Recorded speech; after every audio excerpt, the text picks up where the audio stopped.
Hi guys, ಇವತ್ತು ಸಂಡೇನ ಫಂಡೇ ಮಾಡೋಕ್ಕೆ ನಮ್ಮ ಅಮ್ಮವರೆಲ್ಲ ಟ್ರಿಪ್ ಕರ್ಕೊಂಡು ಹೋಗ್ತಿದ್ದಾರೆ ಪಿಕ್ನಿಕ್ಗೆ. ಎಲ್ಲ ಫುಲ್ ಎಂಜಾಯ್ಮೆಂಟಲ್ಲಿದ್ದಾರೆ ಹುಡುಗರೆಲ್ಲ. ಈಗ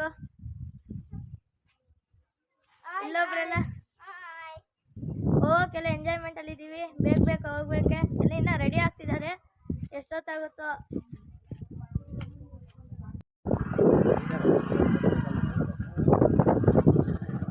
ಹಾಯ್ ಗೈಸ್, ಲೊಕೇಶನ್ ಅಂತೂ ಸೇರಿದ್ವಿ. ಹಾಯ್ ಗೈಸ್, ಸಂಡೇ ಪ್ರಯುಕ್ತ ನಮ್ಮ ಫ್ಯಾಮಿಲಿ ಎಲ್ಲ ಪಿಕ್ನಿಕ್ಗೆ ಬಂದಿದ್ದೀವಿ. ರಂಗನಾಥ ಸ್ವಾಮಿ ದೇವಸ್ಥಾನ, ಕೋಟಗುಡ್ಡದ ಹತ್ರ ಇರೋ ರಂಗನಾಥ ಸ್ವಾಮಿ. ಇಲ್ಲಿ ಒಂದು ಹಳೆ ದೇವಸ್ಥಾನ ಇದೆ, ಬನ್ನಿ ತೋರಿಸ್ತೀನಿ.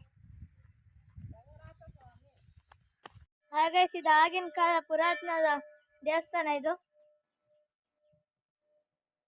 ಮುಕ್ಕೊಂಡು ಉಳಿಕೊಂಡು ಬನ್ನಿ.